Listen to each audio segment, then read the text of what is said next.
Hello everyone. In the previous video I have discussed about the stem and its normal function that a stem performs. Now in this video I am going to discuss about the modification of the stem or modified function of the stem, as to how the stem is modified to perform different kind of functions, like we had discussed in case of the roots. Modified function of root, very similar to that here, modification of stem to take care of different kind of function. Now here this can be discussed into three different types, or otherwise the modification of stem can be classified here into three different types. The first one is about underground stem modification. That is the stem which is present under the ground. The second one we will discuss is subaerial. And the third one we will discuss is about the aerial stem modification. Now let us continue with the underground stem modification. Now here the stems are found, as the name suggests, the stems are found under the ground, and they have been modified mainly for the storage of food.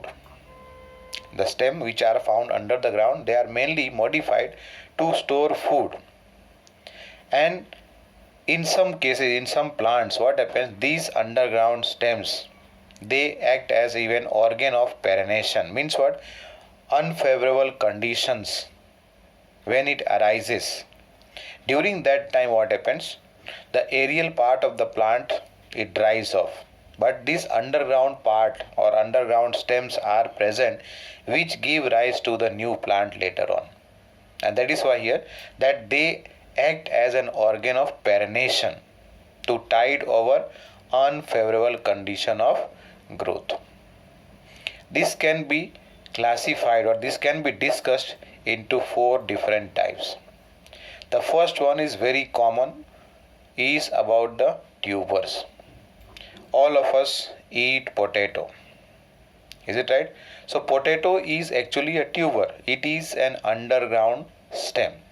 It is an underground stem. In case of this potato what I am talking now, the potato you must have seen on the surface of potato, you will find some this kind of eyes are there. They are generally called as eyes.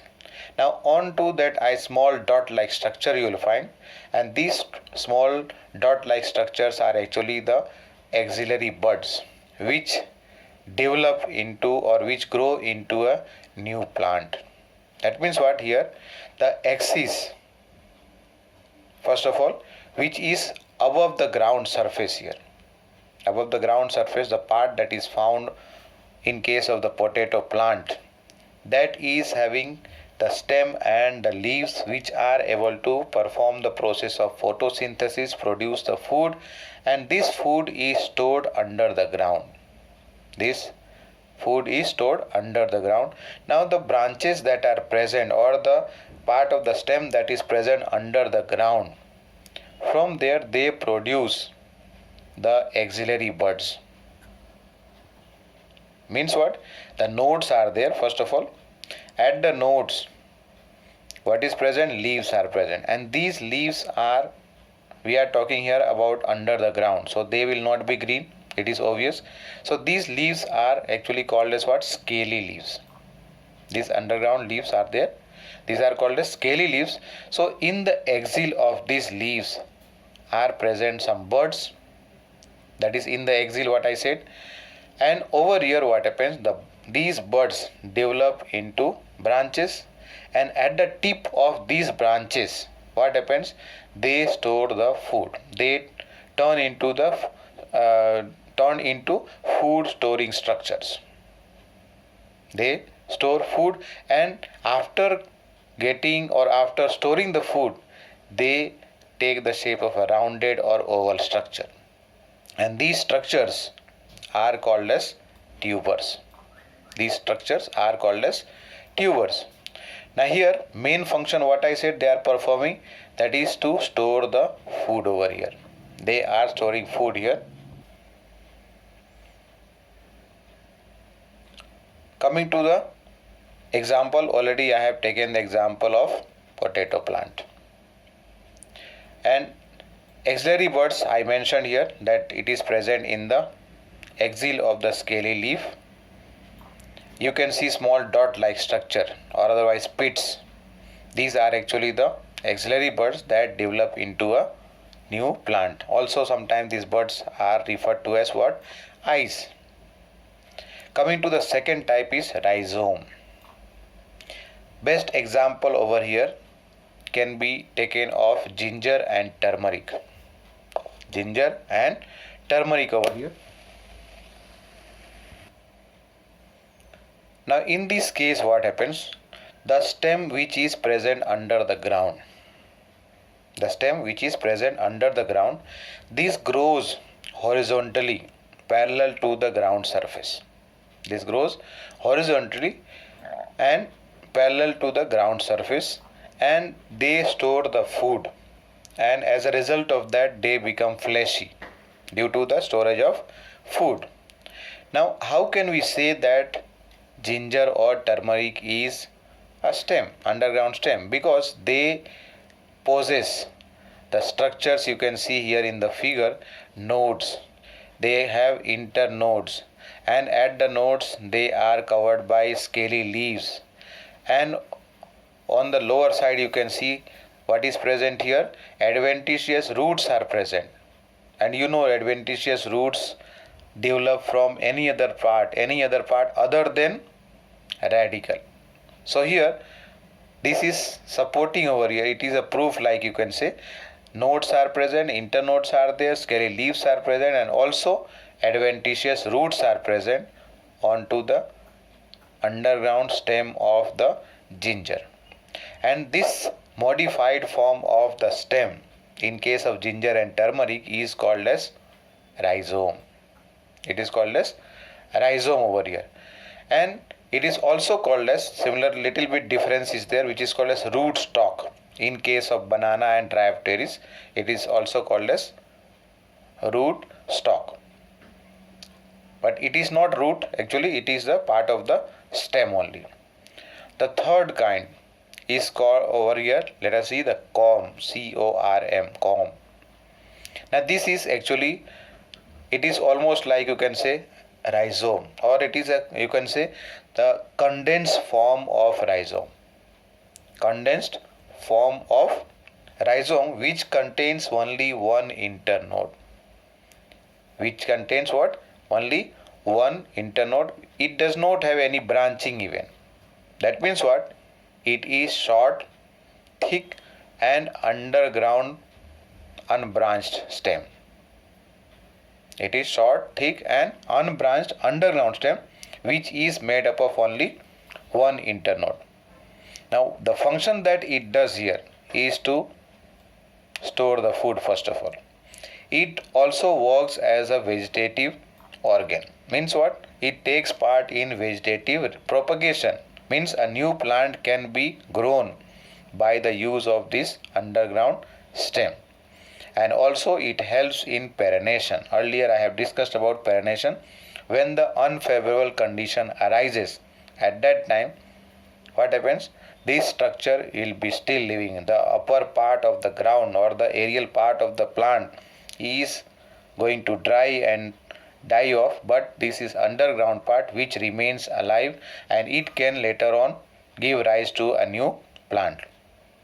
Examples included are Amorphophilus, Zameenkand and also Colocasia.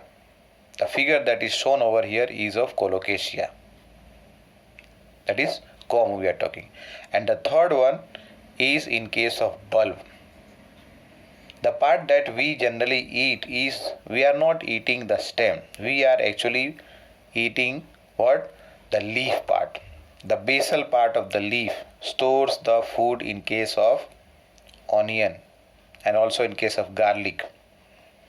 Here in case of bulb, what happens here? The stem that is very much condensed form. It is disc-like. It is disc-like just above this adventitious root here. Very small part disc-like you will find here, which is actually the stem here. And this stem is what I said, it is very much reduced or otherwise condensed form of the stem. And it may be in the shape of, let us say, convex on the upper side. इधर से इस तरह से ऊपर shape रहेगा, that will be convex, or otherwise even it can shape conical shape. It can be conical shape or otherwise convex shape, and it bears highly compressed internode. Means so many internodes will be present, but we cannot see actually. And from these nodes, so many roots can develop. That is adventitious roots. And from these nodes, it can bear what?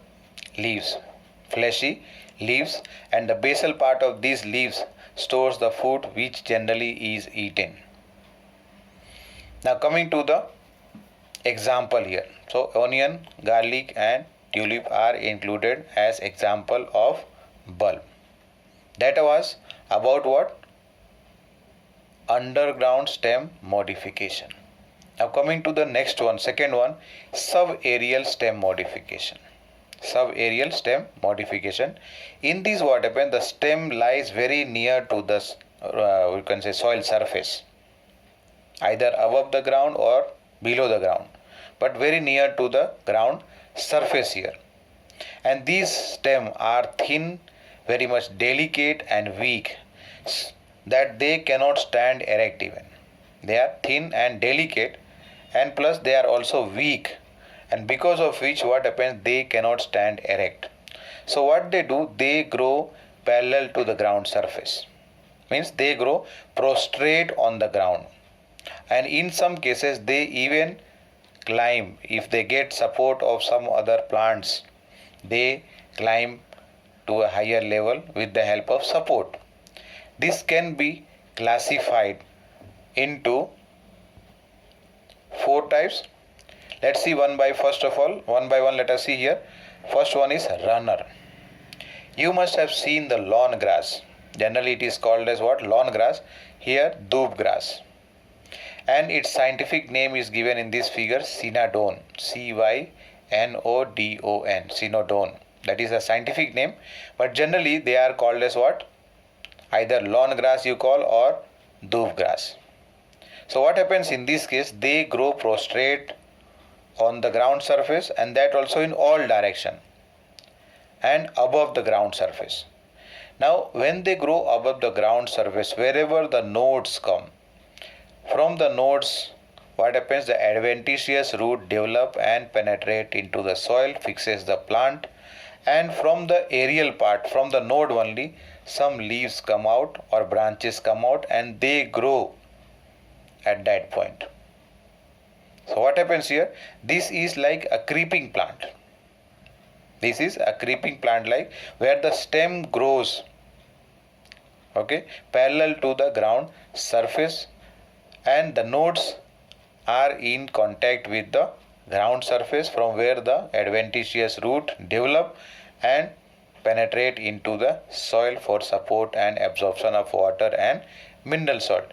What about the internode? These internodes are above the ground surface. They are above the ground surface. Example, the best example you can see in case of doob grass or otherwise the lawn grass. Scientific name is cynodon, and also in case of oxalis. Second one is offset. Now in this case what happens, the stem is little shorter and thicker. And usually these are found in aquatic plants. Means offset is found in case of aquatic plants, the plants that grow in water or near water. And as a result of which, you can see in these two figures, the stem is parallel over here. This is, let us say, we are talking where? Aquatic plant. So this is going to be parallel to the water surface, stem growth.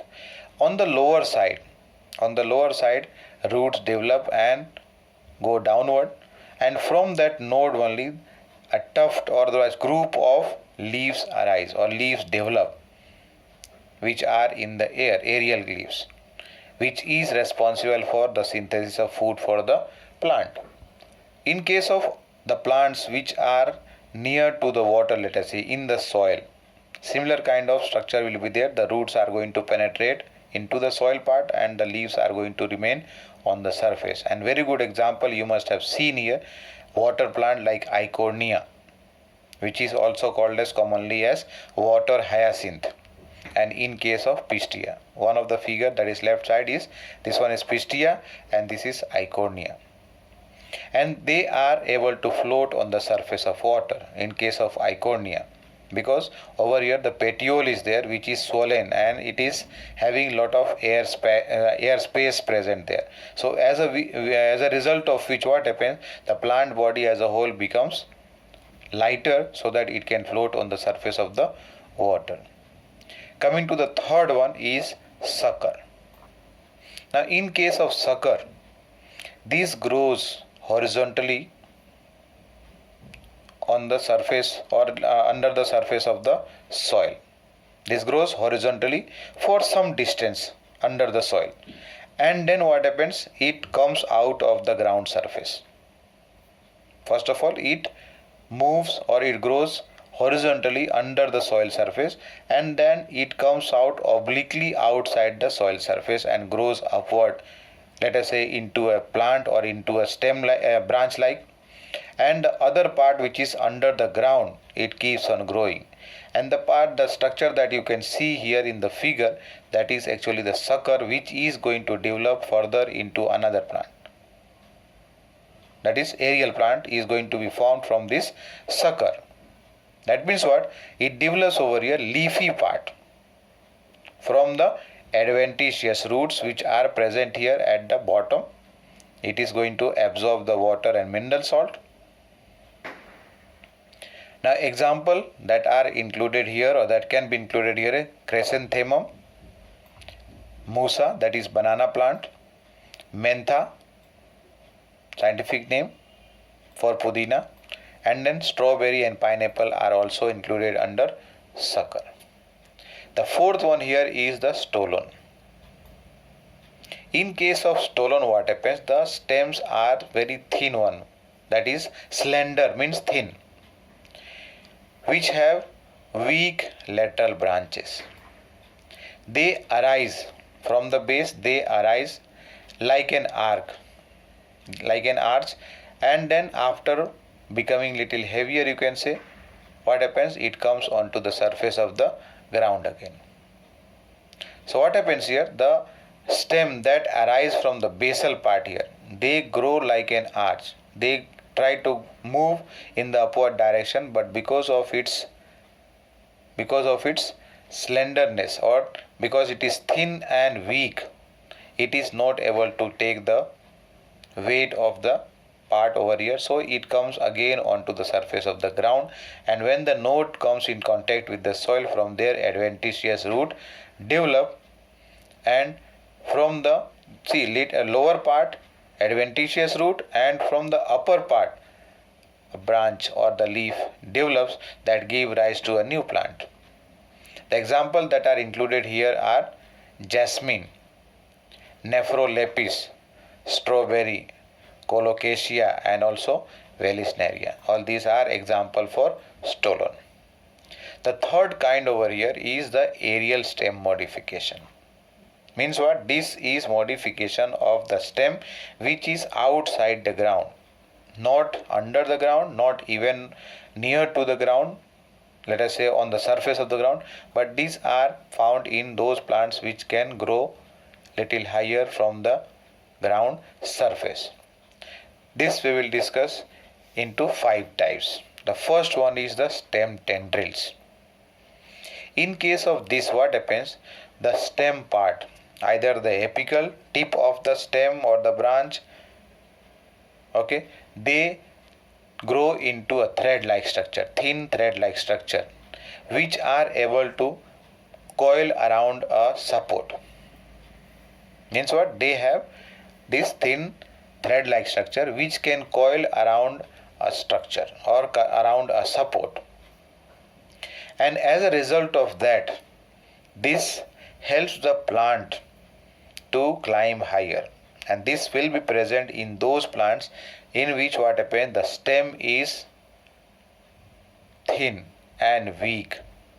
So what happens, because of the development of this stem tendril, they are able to coil around the support, and for this coiling what happens, the tip part or terminal part of the tendril is sensitive, and because of that what happens, it is able to coil around a support, and after coiling around the support it is able to climb higher, so that in maybe it is in search of, let us say, sunlight, so that it is exposed to the sunlight and it is able to prepare its food.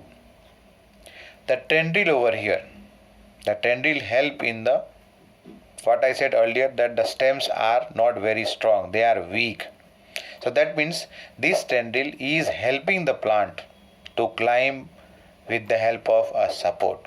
And what it does for that, it coils around that particular support, whatever support is available to it, it coils around it, and then so that what happens, the stem can grow higher above in search of the sunlight, or to be exposed to the sunlight, so that food synthesis can take place. Examples that are included over here are, passion flower, cucurbita, bitter gourd, grapevine, etc. All these are examples for what? Stem tendril. The second one is the stem thorn, or let us call just thorn. Now how this is going to help? This is used for protecting the plant, so that the plant is not eaten away by grazing animals. The plant is not being eaten away by the grazing animals, so it gives protection to them. Now let us see here, in some plants what happen, the apical part or the apical bud or otherwise the axillary bud, they get transformed or modified into a sharp, stiff and pointed structure which is called as thorn here. What happens here? The apical bud or otherwise the axillary bud, they get modified to form a thorn, which are stiff, sharp and pointed structure. So what happens, when some animal is going to eat away this plant part, it is going to pierce into their mouth part, and they are not going to eat the plant in which these thorns are present. Now these thorns, they are not superficial. These thorns are not superficial. They are connected deep inside to the vascular system. Vascular over here is what refers to the xylem and phloem. Means what? From the pericycle, in the next chapter we will discuss about this internal structure of the plant, where we will discuss about what? Pericycle. From there the branches develop. Very similar to that over here, what we are talking here, that thorns are connected deep inside the stem till the vascular connection. Vascular connection means it is connected to the xylem and phloem, and because of this it is strong here. It is not that superficial that it can easily break out. And as I said earlier, that these thorns, they protect the plant from grazing animals. Over here, browsing animals means those animals which eat the plant parts, right? And they help in also reduction of transpiration. Means what? Transpiration, you know, is the loss of water from the aerial part of the plant. So if suppose that these thorns are there, number of stomatas are reduced, and as a result of that the loss of water can be prevented. The example that are included here are Carissa, citrus, that is lemon you can include here, Duranto, Bougainvillea, pomegranate and eagle. Is it right here?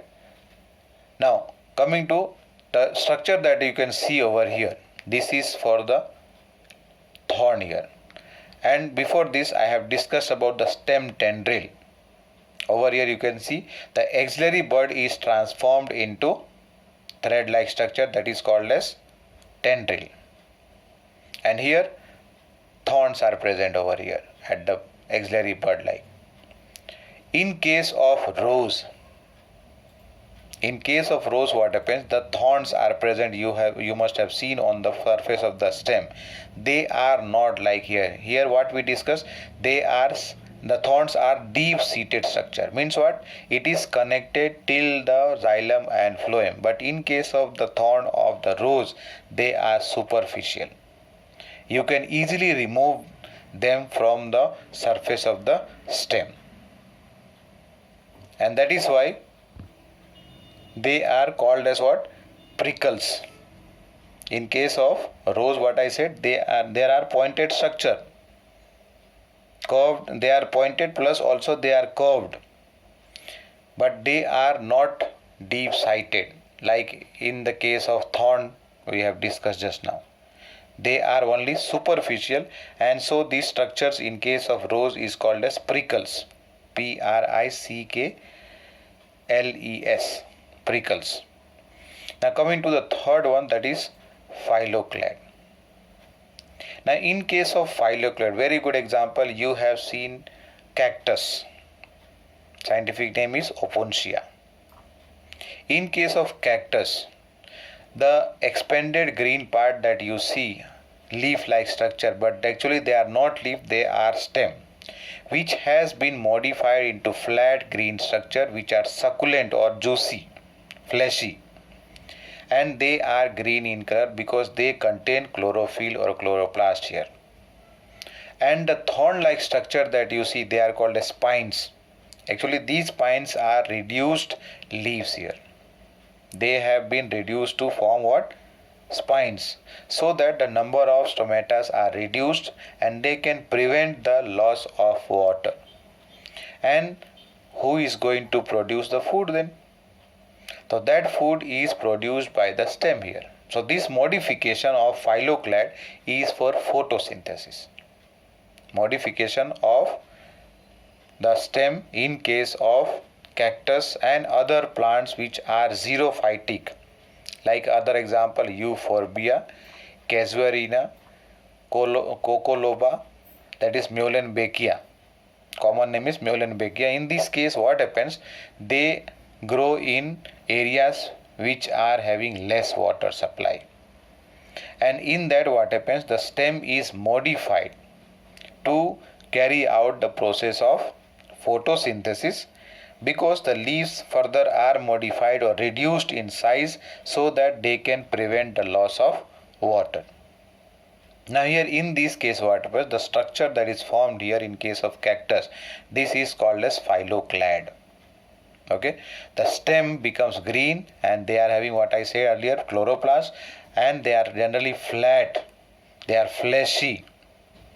But in case of a plant that is Euphorbia, in this what happens? The stem is not flat but it is fleshy and cylindrical. Fleshy तो दोनों है, लेकिन यहाँ पे क्या है? In case of Euphorbia, the stem is cylindrical. And such kind of stems, I said earlier that they are having chloroplast, so they can carry out the process of photosynthesis and prepare the food for the plant.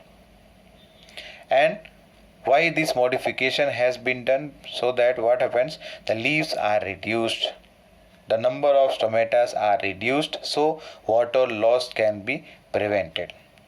And in this case, what I am discussing about the phylloclade, they can retain water. They can retain water in the fleshy part of the stem here. And so that means what? They can retain this water in the form of mucilage. Later on, you will study about this cactus plant. Okay, that they have very less stomata. Is it right? So how do they carry the process of exchange of gases? During the daytime, they are generally closed. During night time, they exchange carbon dioxide. They take the carbon dioxide from the atmosphere and they convert into an acid, organic acid. And during the daytime, when sunlight is available, they convert into organic form. You will study detail about this little later. Now coming to the next point, that is the next type is cladode. This is little different from the phylloclade. What is different over here is that the phylloclade, which is having one or two internode only. Phylloclade, it is the stem only, but only thing the internodes are only one or two, not more. That means what? These are actually modification of stem and branches. Modification of stem and branches which is having very limited growth. Which has very limited growth, and over here as I mentioned that they are having only one or two internode. So what happens here? That these cladode are actually green in color, they are flat or cylindrical and leaf-like structure to perform the process of photosynthesis. In case of the example here, asparagus, in this what happens, the leaves are reduced to a curved spine-like, means thorn-like. But whereas in case of Ruscus aculeatus or aculeatus, the leaf-like cladode is born in the axil of scale leaves. Coming to the last one over here, fifth one is bulbil. This is axillary bud. In case of plant like Dioscorea, axillary bud, and plant like lily and agave, here in this case the floral bud, they are modified, okay, to store food, and as a result of which what happens, they become fleshy. What I am talking here, what is getting modified? See the structure, axillary bud and floral bud. Axillary bud is going to give rise to either branch or the flower, and floral bud it is clear that it is going to develop into a flower. So in case of Dioscorea, axillary bud; in case of agave and lily, it is the floral bud which store food and become fleshy. Later on what happens, this get detached from the parent plant, and after getting detached they can produce a new plant.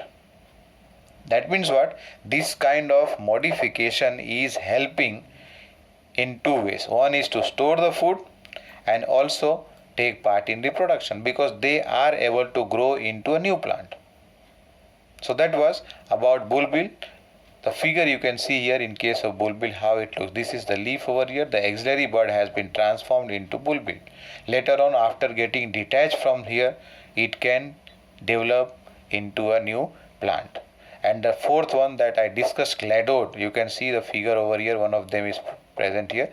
These are small structure branches like, they are cladode here. So that was about the modified function of the stem. Thank you.